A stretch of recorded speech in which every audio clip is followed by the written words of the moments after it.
एक छोटी बच्ची जिसकी मां को रिश्तेदारों ने एक चीनी की प्लेट टूट जाने पर इतना जलील किया कि उसे मां को लेकर रिश्तेदारों का वो घर छोड़ना पड़ा।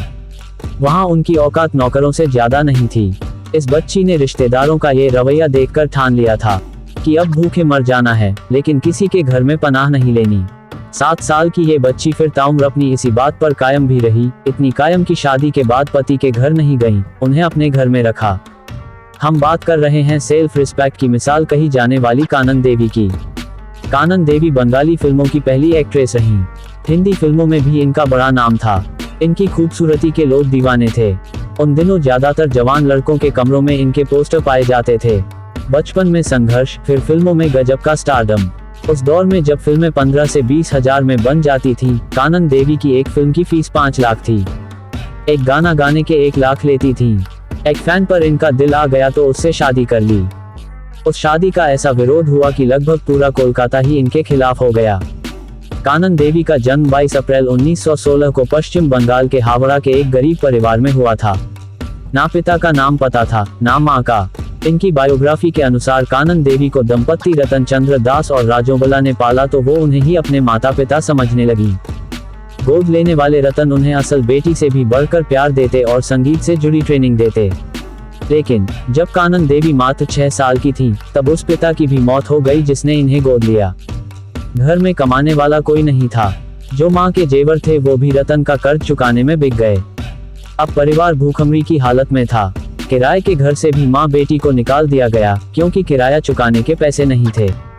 रजोबाला 6 साल की बेटी के साथ कोलकाता के अमीर लोगों के घर काम करने जाने लगी और बेटी भी उनकी छोटे मोटे कामों में मदद करवाने लगी। पढ़ाई की उम्र में कानन एक नौकरानी बन चुकी थी। माँ बेटी की हालत पर तरस खाकर एक रिश्तेदार उन्हें घर ले आया, लेकिन उन्हें परिवार की तरह रखने के बजाय वो इनसे घंटों काम करवाते और बुरा व्यवहार करते थे। रिश्तेदारों के जुल्म बढ़ने लगे और एक दिन हद पार हो गई। रजोबाला के हाथों एक चीनी की प्लेट टूटते ही रिश्तेदारों ने उन्हें खूब जलील किया। कानन से ये बर्दाश्त नहीं हुआ और वो माँ को लेकर निकल पड़ी। कानन ने रोज जलील होने से बेहतर भूखा मरना समझा। 7 साल की कानन देवी ने फैसला कर लिया कि वो अब किसी के भी घर में नहीं रहेंगी। 7 साल की उम्र में किए गए इस फैसले पर कानन ने ताउम्र अमल किया। 2 शादियां की, लेकिन उन्होंने पति के घर रहने की बजाय पतियों को अपने घर में रखा। जब कानन स्टार बन गई तो वही रिश्तेदार उनसे मदद मांगने आए, लेकिन उसूलों की पक्की कानन ने मदद करने से इनकार कर दिया। माँ ने समझाया तो कानन ने मदद की, लेकिन कभी उन्हें माँ का अपमान करने वालों को माफी नहीं दी। खैर, कानन देवी के बचपन में वापस लौटते हैं। रिश्तेदारों का घर छोड़ने के बाद कानन और रजोबाला हावड़ा लौट आए। यहाँ उन्होंने एक वैश्यालय के पास रहना शुरू किया। छोटे मोटे काम कर घर चलाते रहे। समय गुजर रहा था लेकिन हालात नहीं बदले। माँ बेटी की आर्थिक हालात पर तरस खाते हुए एक फैमिली फ्रेंड तुलसी बैनर्जी, स्टेज आर्टिस्ट जिन्हें कानन काका बाबू कहती थी, ने 10 साल की कानन का मदन थिएटर और ज्योति थिएटर में परिचय करवाया। कानन कम उम्र से ही बेहद खूबसूरत और तेज दिमाग की लड़की थी। मदन मूवी स्टूडियो ने खूबसूरती से इम्प्रेस होकर इन्हें 5 रुपए महीने की पगार पर जयदेव फिल्म में साइन किया। फिल्म में एक छोटा सा रोल मिला। दरअसल कानन का कॉन्ट्रैक्ट 25 रुपए का था, लेकिन थिएटर वाले उन्हें सिर्फ 5 रुपए ही देते थे। 1928 से 31 तक कानन ने चंद फिल्मों में काम किया और इस दौरान उन्होंने म्यूजिक कंपोजर हिरेन बोस, गीतकार धीरेन दास और कवि काजी नजरुल इस्लाम के साथ कुछ गाने भी रिकॉर्ड किए। ये वो दौर था जब महिलाओं की फिल्म इंडस्ट्री में काफी कमी थी। फिल्मों में आने वाली ज्यादातर महिलाएं या तो तवायफ थीं या विदेशी। फिल्मों में आने वाली महिलाओं के साथ कभी सम्मानजनक बर्ताव नहीं किया जाता था। कानन देवी जब मजबूरी में फिल्मों में आई और उन्हें पहचान भी मिली, लेकिन सम्मान नहीं मिला। सुंदर थी तो कई डायरेक्टर्स उन पर बुरी नजर रखते थे, लेकिन कानन ने कभी आत्मसम्मान से समझौता नहीं किया। कई फिल्में हाथ से निकली और कई फिल्मों से निकाली गईं। कानन बचपन में आर्थिक तंगी के चलते कभी स्कूल नहीं जा सकी, लेकिन पैसे आते ही कानन ने अपने लिए पुराण, इंग्लिश, गणित, इतिहास की जानकारी हासिल करने के लिए पर्सनल ट्यूटर रखा था। कानन ने शंकराचार्य, ऋषि प्रेम, जोरे बारात, विष्णु माया, प्रहलाद जैसी कई बेहतरीन फिल्मों में अभिनय की गहरी छाप छोड़ी। विष्णु माया और प्रहलाद फिल्म में कानन देवी ने पुरुष का लीड रोल प्ले किया था। मनमई गर्ल्स स्कूल से कानन का नाम कानन बाला पड़ा और फिर इन्होंने अपना नाम कानन देवी कर लिया। 21 साल की उम्र में कानन देवी अपनी खूबसूरती और बेहतरीन अदाकारी के लिए मशहूर हो चुकी थीं। राधा फिल्म कंपनी के साथ काम करते हुए कानन देवी एक सुपरस्टार बन चुकी थीं। ये अपने जमाने की हाईएस्ट पेड एक्ट्रेस थीं। जब फिल्म का बजट 15 से 20 हजार रुपए और टिकट करीब 30 पैसे हुआ करती थी, उस जमाने में कानन एक गाने के 1 लाख रुपए और एक फिल्म की 5 लाख रुपए फीस लेती थीं। फिल्मों में कानन देवी के पहने गए कपड़े, गहने और उनकी हेयर स्टाइल को हर तबके के लोगों द्वारा कॉपी किया जाने लगा था। वो जहाँ जाती वहाँ एक नज़र पाने के लिए चाहने वालों की भीड़ लग जाती। इन्हें हाई सिक्योरिटी के साथ ही कहीं आना जाना होता था। अपने अभिनय करने में कानन ने कुल 57 फिल्मों में काम किया, वहीं इन्होंने करीब 40 गानों को आवाज दी। ये फिल्म जगत की पहली महिला थी जिन्हें पुरुष प्रधान इंडस्ट्री में मैडम कहकर बुलाया जाता था। रुतबा ऐसा था कि कोलकाता के एक फंक्शन में स्टेट गवर्नर भी इन्हें आता देख अपनी सीट छोड़कर खड़े हो गए थे। साइलेंट एरा के बाद साउंड फिल्मों में कामयाबी हासिल की और फिर ये स्टार बन गईं। भारत ही नहीं, कानन देवी को हॉलीवुड मैगजीन में भी गिफ्टेड सिंगर कहा जाता था। बेहतरीन गायकी के कारण कानन देवी को मेगाफोन ग्रामोफोन कंपनी ने बतौर सिंगर हायर कर लिया। कानन ने भीष्मदेव चटर्जी, अनादि दासतीधर जैसे दिग्गजों से संगीत की ट्रेनिंग ली। ये न्यू थिएटर्स कंपनी की टॉप सिंगर बनी, लेकिन उन्होंने 1941 में कंपनी से कॉन्ट्रैक्ट खत्म कर दिया और हिंदी और बंगाली फिल्मों में काम करने लगी। हिंदी सिनेमा में कानन देवी ने यहाँ के दिग्गज कलाकारों के एल सहगल, पंकज मलिक, प्रथमेश बरुआ, पहाड़ी सान्याल, छवि बिस्वास, अशोक कुमार के साथ भी काम किया। जवाब फिल्म में कानन का गाना दुनिया ये दुनिया है तूफान मेल इतना हिट रहा कि इसे उन्होंने 3 और फिल्मों हॉस्पिटल, बनफूल, राजलक्ष्मी में भी इस्तेमाल किया। 1930 में कानन देवी की मुलाकात अशोक मैत्रा से हुई।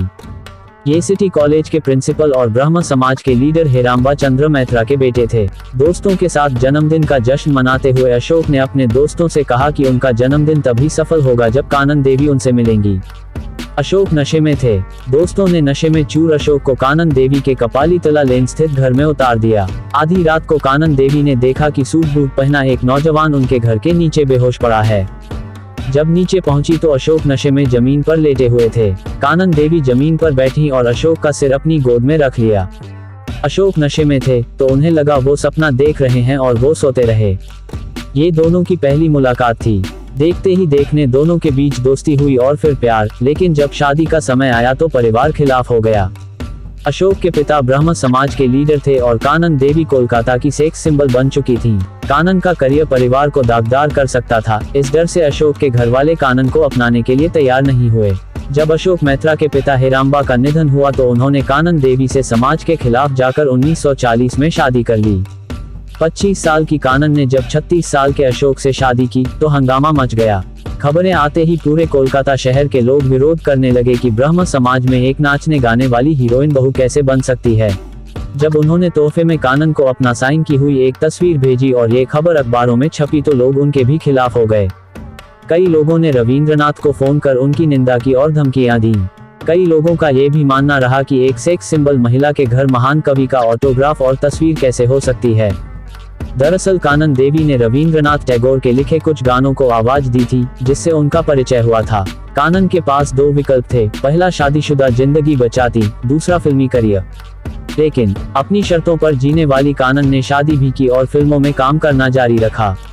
उस जमाने में ज्यादातर एक्ट्रेसेस शादी के बाद फिल्में छोड़ दिया करती थीं। जब कानन ने समाज के बहिष्कार के बावजूद फिल्मों में काम किया तो उनके घर के बाहर रोजाना विरोध प्रदर्शन होने लगा। लोग गालियां देते और ब्रह्म परिवार पर भी शादी तोड़ने का दबाव बनाते। कानन जहां जाती वहां भीड़ उनके खिलाफ नारेबाजी करती थी। जो भीड़ पहले कानन की एक झलक के लिए खड़ी होती थी, वही भीड़ अब विरोधियों में तब्दील हो चुकी थी। रोजाना के विरोध से परेशान होकर कानन देवी ने पहले पब्लिक इवेंट में जाना छोड़ दिया और फिर घर से निकलना ही बंद कर दिया। खुद को दुनिया की नजरों से छिपाने के लिए कानन अपने ही 11A कबीर रोड स्थित घर के बरामदे तक भी नहीं जाती थी, क्योंकि हर दम कुछ लोग विरोध के लिए खड़े होते थे। लोगों का बर्ताव कानन को लेकर बदल चुका था। उन्हें हैरेस करने वालों में इंडस्ट्री के लोग भी थे। एक पॉपुलर डायरेक्टर ने कानन देवी से पूछा था कि पति के साथ बिताई हुई उनकी पिछली रात कैसी रही। वहीं एक ने कहा कि उन्हें शादी के बाद तैयार नहीं होना चाहिए और ना बिंदी लगानी चाहिए, क्योंकि इससे वो सुंदर दिखने लगती थी और लोग आकर्षित होते हैं। ये कानन की जिंदगी का सबसे बुरा समय रहा जब पति अशोक ने भी साथ देने के बजाय विरोध शुरू कर दिया। शहर भर के विरोध से पति पर भी बुरा असर पड़ा। वो भी कानन के फिल्मों में काम करने के खिलाफ हो गए। आम जनता के बाद अब घर में लड़ाई शुरू हुई। 10 साल की उम्र में फिल्मों में काम कर पेट पालने वाली कानन फिल्में छोड़ने के लिए तैयार नहीं थीं। जब भी इंडस्ट्री से जुड़े किसी व्यक्ति का कॉल आता तो कानन के घर में झगड़े शुरू हो जाते। हालात इतने बदतर हो गए कि पति उनके हाथ से फोन तक छीन लिया करता था। कानन देवी अपने साथ होते इस असौल से टूट चुकी थीं। जब पति के जुर्म बढ़ने लगे तो कानन ने फिल्में छोड़ने के बजाय 1945 में पति अशोक मैत्रा को ही तलाक दे दिया। हालांकि सास कुसुम कुमारी मैत्रा से उनके रिश्ते बरकरार रहे। कुसुम कुमारी ने सालों बाद कानन की बाहों में ही दम तोड़ा। तनाव भरी शादीशुदा जिंदगी जीते हुए कानन देवी की हॉस्पिटल 1943, चंद्रशेखर 1947 जैसी कई फिल्में बुरी तरह फ्लॉप हो गईं। आखिरकार उन्होंने फिल्मों से दूरी बना ली। तलाक के बाद भी कानन ने अपनी बुक में पति अशोक का आभार जताया, क्योंकि वो उन्हें समाज में सम्मान दिलाने वाले पहले व्यक्ति थे। 1947 में कानन देवी विदेशी फिल्म इंडस्ट्री को करीब से समझने के लिए विदेश चली गईं। वहां उन्हें हॉलीवुड के लीजेंडरी एक्टर क्लास गैब, स्पेंसर ट्रेसी, रॉबर्ट टेलर जैसी कई हस्तियों से वापस आकर कानन ने चंद फिल्में की और फिर खुद का प्रोडक्शन हाउस श्रीमती प्रोडक्शन शुरू किया। पुरुष प्रधान फिल्म इंडस्ट्री में कानन देवी तीसरी महिला थीं, जिन्हें फिल्मों सर्वोच्च सम्मान दादा साहेब फाल्के अवार्ड मिला। कानन देवी से पहले देविका रानी और रूबी मेयर्स को यह सम्मान मिल चुका था। ये अवार्ड उन्हें 1977 में मिला था। इससे पहले 1968 में उन्हें पद्मश्री से भी सम्मानित किया गया। 1949 में कानन देवी ने हरिदास भट्टाचार्य से दूसरी शादी की, जो बंगाल सरकार में एडीसी थे। दोनों की मुलाकात टोलीगंज, कोलकाता के एक स्कूल फंक्शन के दौरान हुई थी। 1949 में ही कानन ने बेटे सिद्धार्थ को जन्म दिया। शादी के बाद हरिदास ने सरकारी नौकरी छोड़कर कानन का साथ दिया और 1952 से उनके प्रोडक्शन में बनने वाली फिल्में डायरेक्ट करना शुरू कर दी। हरिदास ने कई हिट फिल्में डायरेक्ट की, लेकिन उन्हें हमेशा कानन देवी के पति के रूप में ही पहचाना गया। ये दोनों के झगड़ों का एक कारण बना। झगड़ों की वजह बदलती गई और आखिरकार 4 अप्रैल 1987 को हरिदास ने कानन का घर छोड़ दिया। हरिदास ने कानन से रिश्ता तो खत्म कर लिया, लेकिन तलाक नहीं दिया। जब कानन बीमार रहने लगी तो हरिदास ने ही उनका इलाज करवाया। कानन की आई सर्जरी में भी हरिदास ने साथ दिया। लंबी बीमारी के बाद 17 जुलाई 1992 में कानन का निधन हो गया, लेकिन हरिदास ने उनके अंतिम संस्कार में आना जरूरी नहीं समझा। तो ये थी सबसे महंगी सिंगर एक्टर्स कानन देवी की अनसुनी दास्तान। ऐसी ही हस्तियों की ये अनसुनी दास्तानें और सुनने के लिए हमें सब्सक्राइब करना न भूलें। साथ ही साथ वीडियो अगर आपको पसंद आया है तो वीडियो को लाइक करें और अपने दोस्तों को शेयर भी जरूर करें। तो फिलहाल आज की इस वीडियो में इतना ही। आपसे जल्द मुलाकात होगी एक नई वीडियो में। तब तक के लिए मुझे इजाजत दें। नमस्कार।